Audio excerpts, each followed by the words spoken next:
नमस्कार, स्वागत है आपका बिहार समाचार में। बिहार वालों के लिए आज सबसे बड़ी घोषणाएं कर दी गई है। बिहार में कई नए नियम लागू कर दिए गए। तो वहीं बिहार में शराबबंदी कानून को लेकर बड़ी खबर है। लोकसभा चुनाव से पहले बिहार में शराबबंदी कानून खत्म हो सकता है।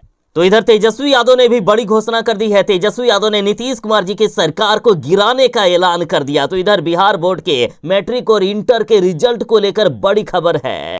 बिहार के कई विभागों में सरकारी नौकरियां निकाल दी गई। साथ ही नियोजित शिक्षकों की सक्षमता परीक्षा का रिजल्ट जारी हो रहा है। और आज कई महत्वपूर्ण खबरें हैं। तो आज की बिहार की बड़ी खबरों पर बात करेंगे। इससे पहले आपसे एक छोटी सी अनुरोध है, कृपया वीडियो को एक प्यारा सा लाइक अवश्य कर दीजिएगा। आपका लाइक करना ही हमारी मेहनत का फल होता है। अब तक की बड़ी खबर है कि लोकसभा चुनाव से पहले बिहार में शराबबंदी कानून खत्म हो सकता है। देखिए, बीजेपी वालों को अब यह साफ पता चल गया है कि शराबबंदी कानून के कारण लोकसभा चुनाव में हमें मुश्किलों का सामना करना पड़ सकता है। इसलिए लगातार बीजेपी वाले अब शराबबंदी कानून का विरोध करने लगे हैं। बीजेपी नेता सुशील कुमार मोदी ने शराबबंदी पर सवाल उठाए और मुख्यमंत्री नीतीश कुमार जी से सर्वदलीय बैठक बुलाकर शराबबंदी को खत्म करने का मांग कर दिए हैं। सुशील मोदी ने कहा कि पूर्ण शराबबंदी कानून को पिछले 6 सालों में इतना कमजोर कर दिया गया है कि यह पूरी तरह से फेल हो चुका है। ऐसे में राज्य सरकार को चाहिए कि वह शराबबंदी कानून के तहत जो 4 लाख से भी ज्यादा मुकदमे दर्ज किए गए हैं, जो 4 लाख से भी ज्यादा गरीबों को जेलों में डाल दिया गया है, तो उन सभी मुकदमों को वापस लेते हुए आम माफी का ऐलान करते हुए सरकार उन सभी गरीबों को जेल से छोड़ दे जो शराबबंदी कानून के तहत जेलों में बंद हैं। बीजेपी नेता सुशील कुमार मोदी जी ने मांग कर दी है कि शराबबंदी संबंधित मुकदमे वापस लेने से जहां दलित, पिछड़े और अति पिछड़े वर्ग के लाखों गरीबों को राहत मिलेगी, वहीं अदालतों पर मुकदमों का बोझ भी कम होगा।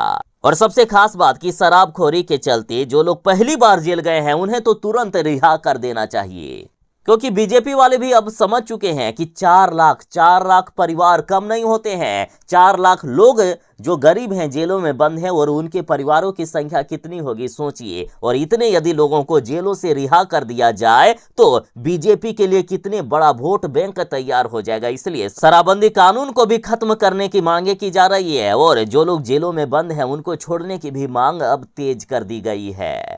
हालांकि सुशील कुमार मोदी जी ने कुछ दिन पहले ये बयान दिए हैं और अभी भी सुशील कुमार मोदी जी लगातार शराबबंदी को खत्म करने पर अड़े हुए हैं। और अब बड़ी खबर है कि बीजेपी के दबाव में मुख्यमंत्री नीतीश कुमार जी ने शराबबंदी कानून में कई संशोधन कर दिए, कई छूट भी दे दिए हैं। साथ ही मुख्यमंत्री नीतीश कुमार जी ने फैसला किया है कि शराबबंदी का हम सर्वे कराएंगे और जनता यदि चाहेगी कि शराबबंदी को खत्म कर दिया जाए तो इसे हम तुरंत ही खत्म करने का फैसला भी जारी कर देंगे।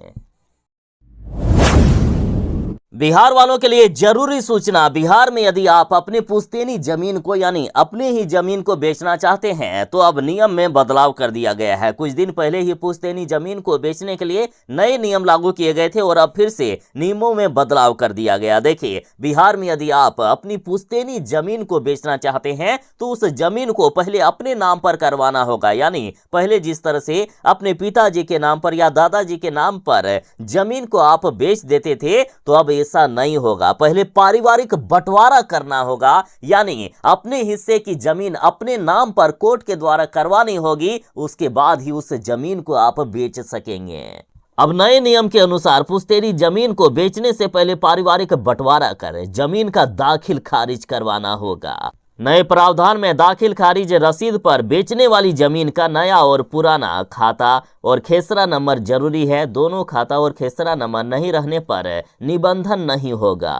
जमीन की बिक्री के लिए अब दाखिल खारिज नंबर कंपलसरी कर दिया गया है। साथ ही अब वंशावली भी बनाना होगा। देखिए, 3 पीढ़ियों से जमाबंदी नहीं होने की स्थिति में पहले वंशावली बनाएं, फिर इसी के आधार पर पारिवारिक बंटवारा करें। पारिवारिक बंटवारा के बाद जमीन का दाखिल खारिज करवाएं। और जहां तक बात हो गई वंशावली बनाने का, तो वंशावली बनाने के लिए अब आपको सरकारी दफ्तर के चक्कर नहीं काटने होंगे। हर एक जिलों में शिविर लगाया जा रहा है और वंशावली बनाने की सुविधाएं दी जा रही है।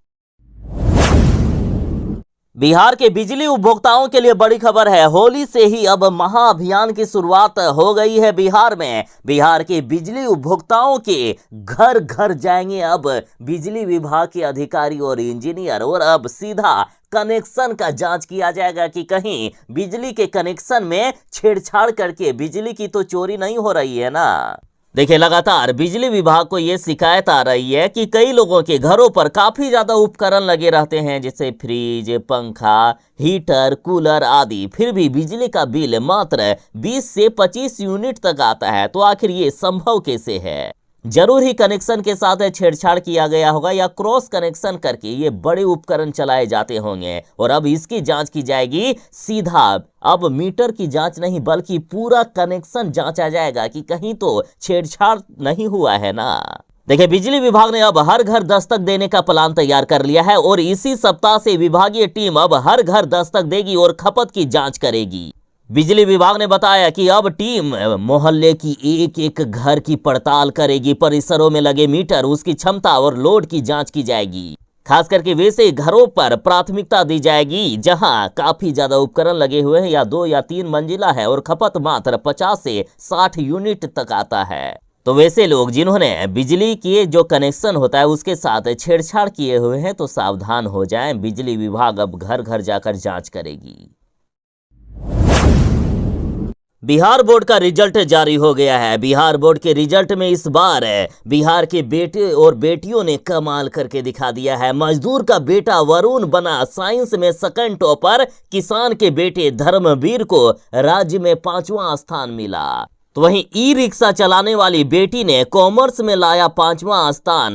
चार्टेड अकाउंट बनना चाहती है दीपाली। तो वहीं आर्ट्स में चौथे स्थान पर है लखीसराय का राजा। चापाकल मिस्त्री के बेटे ने बढ़ाया मान। बिहार में इस बार कम संसाधन और कम सुविधा के बावजूद गरीबों के बच्चे ने कमाल करके दिखा दिया है। सब्जी बेचने वाले का बेटा प्रिंस बना साइंस में 3rd टॉपर और कहा कि बीपीएससी क्रैक करना चाहते हैं हम। तो बिहार के बेटे और बेटियों ने इस बार ये साबित करके दिखा दिया है कि हम बिहारी किसी संसाधन और सुविधा के मोहताज नहीं है। गरीबी में और कम संसाधन और सुविधा के बावजूद भी हम अपना सामर्थ्य दिखा सकते हैं। एक बिहारी में कितनी ताकत होती है ये साबित कर सकते हैं। और मुख्यमंत्री नीतीश कुमार जी और बीजेपी वाले और खास करके लालू यादव लोग, यदि इनको मौका मिल गया, यदि इनको सुविधाएं मिल गई तो सोचिए बिहार का गौरव किस स्तर पर बढ़ा देंगे। बिहार में अभी नौकरी और रोजगार की कमी है। यदि बिहार में नौकरी और रोजगार मिल गया, बिहारियों को दूसरे राज्य नहीं जाना पड़ा, तो ये बिहार को कहां से कहां तक ले जाएंगे। बिहार बोर्ड के इंटर का रिजल्ट जारी कर दिया गया है। और अब बात करें मैट्रिक का रिजल्ट की, तो मैट्रिक का रिजल्ट 30 मार्च से पहले जारी कर दिया जाएगा। बिहार बोर्ड के अध्यक्ष आनंद किशोर जी ने बड़ी घोषणा कर दी है। साथ ही नियोजित शिक्षकों से जो सक्षमता परीक्षा ली गई थी उसका भी रिजल्ट जारी किया जा रहा है। नियोजित शिक्षकों से ली गई सक्षमता परीक्षा का रिजल्ट अप्रैल के पहले सप्ताह में ही जारी हो जाएगा। साथ ही मैट्रिक का रिजल्ट 30 मार्च तक जारी कर देने की घोषणा कर दी गई है।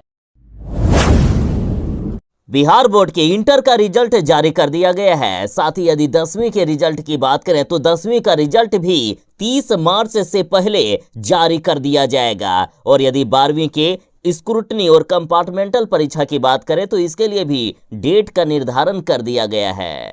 देखिए, बिहार बोर्ड की ओर से अध्यक्ष आनंद किशोर ने बताया है कि 28 मार्च 2024 से स्क्रूटनी और बिहार बोर्ड इंटर कंपार्टमेंटल परीक्षा 2024 के लिए आवेदन फॉर्म भरे जाएंगे। जिन छात्रों के कुछ विषयों में नंबर कम आए हैं या 1-2 विषय में फेल हो और वे चाहते हैं कि उनका नंबर बढ़ जाए, या उनको लगता है कि उनका कम नंबर आया है, उनका ज़्यादा नंबर आना चाहिए, तो वे अगले सप्ताह 28 मार्च से इसके लिए आवेदन कर सकते हैं। स्क्रूटनी और कंपार्टमेंटल परीक्षा के लिए फॉर्म स्कूल प्रधान के माध्यम से भरा जाएगा। बिहार वालों को होली की शुभकामना देते हुए तेजस्वी यादव ने बड़ी घोषणा कर दी है कि तेजस्वी यादव बिहार की तस्वीर बदल देंगे। साथ ही मुख्यमंत्री नीतीश कुमार जी को तेजस्वी यादव ने बड़ी चुनौती देते हुए कहा कि हमने अपनी शक्ति का मात्र 10% ही प्रयोग किया। मुझे कुछ ही दिन काम करने का मौका मिला। मात्र 17 महीनों में हमने 5.5 लाख से भी ज्यादा सरकारी नौकरियां दे दी। और सोचिए, यदि मैं पूरे अपनी शक्ति का यानी 100% अपनी शक्ति का प्रयोग करूंगा तो पूरे बिहार की तस्वीर बदल दूंगा। तेजस्वी यादव ने कहा है कि मैं वचन देता हूं कि हर घर में नौकरी और रोजगार पहुंचा कर ही अब दम लूंगा। तो इधर नीतीश कुमार जी के मंत्री का उल्टा ही बयान आ रहा है। ये कह रहे हैं कि हर किसी को नौकरी और रोजगार हम नहीं दे सकते हैं, ये असंभव है। और पहले भी नीतीश कुमार जी नौकरी और रोजगार जो 10 लाख देने का तेजस्वी यादव ने वादा किया था उसे असंभव कहा करते थे, जिसे तेजस्वी यादव ने मात्र 17 महीनों में ही संभव करके दिखा दिया। तेजस्वी यादव ने जनता से कहा है कि उन्होंने अपनी क्षमता का मात्र 10% ही काम किए हैं। अगर उनके हाथों में अधिक शक्ति होगी, यानी वे यदि बिहार का मुख्यमंत्री बन जाएंगे तो पूरे बिहार का कायाकल्प कर देंगे। तेजस्वी यादव ने बिहार की जनता से कहा है कि अगर वे मुख्यमंत्री बन जाते हैं तो बिहार की तस्वीर बदल कर रख देंगे। तेजस्वी यादव ने कहा है कि उनकी ताकत और जनता के बल को मिलाकर बिहार को अब बदलना है। तेजस्वी यादव ने कहा कि मुझे एक बार मुख्यमंत्री बनने का मौका दे, पूरे बिहार की तस्वीर बदल कर रख देंगे।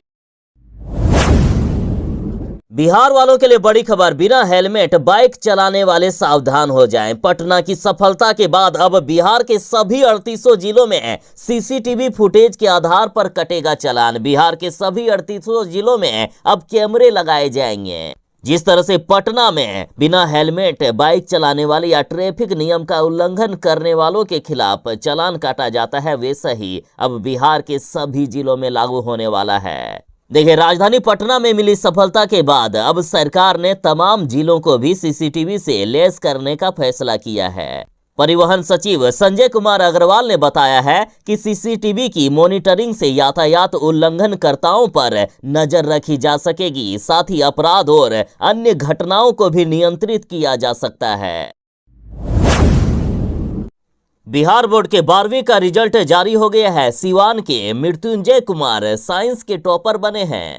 मृत्युंजय कुमार को 481 अंक मिले हैं। तो वहीं कॉमर्स में शेखपुरा की रहने वाली कॉलेज ऑफ कॉमर्स की स्टूडेंट प्रिया कुमारी है, इन्हें टोटल 478 अंक मिले हैं। तो वहीं आर्ट्स में पटना के कॉमर्स कॉलेज की स्टूडेंट तुषार ने बाजी मारी है। तुषार कुमार को 482 अंक हासिल हुए हैं, ये पटना के रहने वाले हैं। 12वीं में इस बार रिजल्ट अच्छा रहा है। टोटल 87.21% स्टूडेंट पास हो गए हैं। और सबसे खास बात यह है कि इस बार सबसे ज्यादा फर्स्ट डिवीजन से पास करने वाली स्टूडेंट की संख्या है। बिहार वालों के लिए बड़ी खबर है, डीजे के बिना होली के रंग भी फीके लगते हैं। लेकिन सरकार ने अब बड़ा फरमान जारी कर दिया है कि होली में डीजे बजाने पर होगी कार्रवाई। पूरा डीजे सिस्टम थाने में जमा करने के आदेश जारी कर दिए गए हैं और ऐसा नहीं करने वालों पर एफआईआर दर्ज किया जाएगा। देखिए, देश भर में लोकसभा चुनाव को लेकर आदर्श आचार संहिता लागू कर दिया गया है। इसके मद्देनजर अब होली में डीजे नहीं बजेगा। डीजे बजाने पर पुलिस कार्रवाई करेगी। डीजे के मालिक को होली से पहले पूरा डीजे का सिस्टम थाना में जमा करना होगा। ऐसा नहीं करने वालों के खिलाफ पुलिस एफआईआर दर्ज करेगी। और इस प्रकार का आदेश बिहार के जमुई के साथ अधिकांश जिलों में जारी कर दिया गया है। और इस आदेश के बाद डीजे संचालकों के बीच हड़कंप सा मच गया है। ये लगातार सरकार के आदेश का विरोध कर रहे हैं। होली पर बिहार में होने वाला है बारिश। बिहार के कई इलाकों में मेघ गर्जन के साथ बारिश का अलर्ट जारी कर दिया गया है। होली पर बिगड़ेगा बिहार का मौसम। देखिए, बिहार के लोगों के लिए मौसम विभाग ने खतरनाक अलर्ट जारी कर दिया है। बिहार के लोगों को अभी बारिश से छुटकारा नहीं मिलेगा। बिहार में 24 अप्रैल से लेकर 27 अप्रैल तक बिहार के अधिकांश जिलों में बारिश और मेघ गर्जन का अलर्ट जारी कर दिया गया है। मौसम विभाग ने कहा कि आज भी बिहार के कई जिलों में बारिश होने वाली है। अभी 27 मार्च तक बिहार में बारिश का मौसम बना रहेगा। मौसम विभाग के अनुसार आज बिहार के औरंगाबाद, अररिया, सुपौल, किशनगंज जिलों में सबसे ज्यादा बारिश हो सकती है। आखिर शिक्षा विभाग के अपर मुख्य सचिव के पाठक को हिंदू पर्व त्योहार से क्या दिक्कत है? ये कभी होली के ही दिन बिहार के सरकारी स्कूलों में बच्चों की परीक्षा की डेट की घोषणा कर देते हैं। हालांकि भारी विरोध के बाद उन्हें ये फैसला वापस लेना पड़ा और अब देखिए फिर से हद पार कर दी गई है। बिहार में होली के दिन सरकारी शिक्षकों की ट्रेनिंग होगी। के पाठक का फरमान देखिए, जिसमें जदयू और बीजेपी के भी जुबान बंद हैं। देखिए, बिहार के सरकारी स्कूलों के शिक्षकों को होली के दिन ट्रेनिंग दी जाएगी। बिहार सरकार के शिक्षा विभाग ने सरकारी स्कूलों में पढ़ाने वाले कक्षा 1 से 5 तक के करीब 20,000 शिक्षकों को होली की छुट्टी रद्द कर दी है। उन्हें ट्रेनिंग लेने के लिए राज्य शिक्षा शोध एवं प्रशिक्षण परिषद यानी SCERT के सेंटर पर हाजिर होने को कहा गया है। शिक्षा विभाग ने कहा कि न सिर्फ शिक्षक बल्कि SCERT के तमाम कर्मचारी और अधिकारी भी ड्यूटी पर तैनात रहेंगे। इनकी भी छुट्टियां रद्द कर दी गई है। बता दें कि 25 मार्च से लेकर 30 मार्च तक प्रशिक्षण देने का आदेश जारी किया गया है। इस बीच होली है और अब शिक्षकों को काफी परेशानी हो रही है। होली और रमजान में सांप्रदायिक सौहार्द बिगड़ने वालों पर अब कार्रवाई होगी। इनको जेल भेजा जाएगा। अलर्ट मोड पर आ गई है बिहार की पुलिस।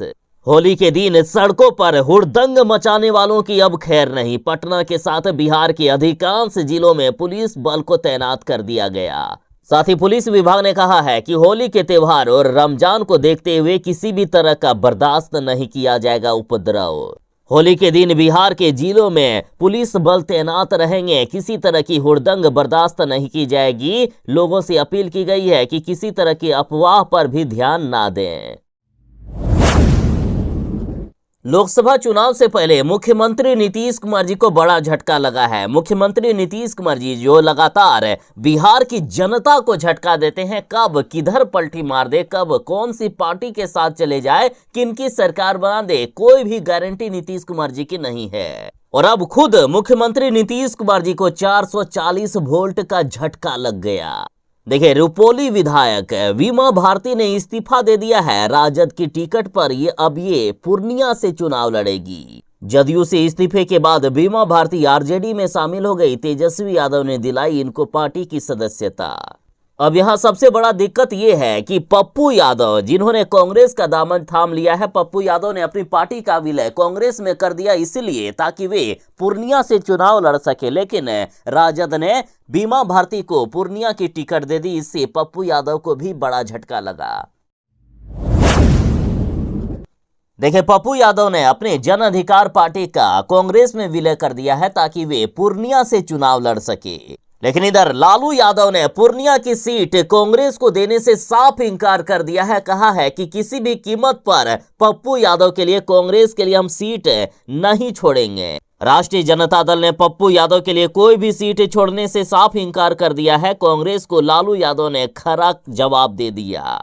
देखिए, राष्ट्रीय जनता दल ने साफ कहा है कि किसी भी हाल में पूर्णिया सीट कांग्रेस को नहीं दिया जाएगा। राजद ने पूर्णिया सीट से अपना उम्मीदवार तय कर लिया है। देखिए, पप्पू यादव मधेपुरा या सुपौल से भी चुनाव लड़ने को तैयार हैं। मधेपुरा से वे सांसद भी रह चुके हैं। वहीं सुपौल से पप्पू यादव की पत्नी रंजीता रंजन सांसद रह चुकी है। लेकिन राजद ने कांग्रेस को यह भी साफ कर दिया है कि वह मधेपुरा और सुपौल सीट भी छोड़ने नहीं जा रहे हैं। अब पप्पू यादव का क्या होगा, उनके राजनीतिक भविष्य पर दांव लग गया है। लालू यादव की 2 बेटियां लड़ेगी लोकसभा चुनाव। मीसा भारती और रोहिणी आचार्य लोकसभा चुनाव लड़ने वाली है। खबर है कि लालू यादव की बड़ी बेटी मीसा भारती पाटलिपुत्र से चुनाव लड़ेगी, तो वहीं लालू यादव की छोटी बेटी रोहिणी आचार्य सारण सीट से लोकसभा चुनाव लड़ने वाली है। रोहिणी आचार्य, जिन्होंने अपनी एक किडनी अपने पिता लालू प्रसाद यादव को दे दिए, तो इस महान रोहिणी आचार्य के लिए एक तरफ जहां बिहार के साथ पूरे देश की बेटियां गर्व महसूस करती है, तो वहीं बीजेपी वाले लगातार रोहिणी आचार्य पर अब शब्द कह रहे हैं। क्योंकि बीजेपी वाले भी जानते हैं कि यदि रोहिणी आचार्य चुनाव लड़ेगी तो इनसे टक्कर लेना मुश्किल ही नहीं बल्कि नामुमकिन जैसा होगा। और शायद इसलिए सम्राट चौधरी ने रोहिणी आचार्य के लिए कई अमर्यादित बयान दे दिया। सम्राट चौधरी बोले कि लालू यादव ऐसे पिता हैं जिन्होंने अपनी बेटी से पहले किडनी ली, उसके बाद लोकसभा चुनाव का सीट दिया। एक तरफ जहां बीजेपी वाले एक बेटी की त्याग और तपस्या पर सवाल उठा रहे हैं, तो वहीं पूरा देश रोहिणी आचार्य के समर्थन में खड़ा दिख रहा है।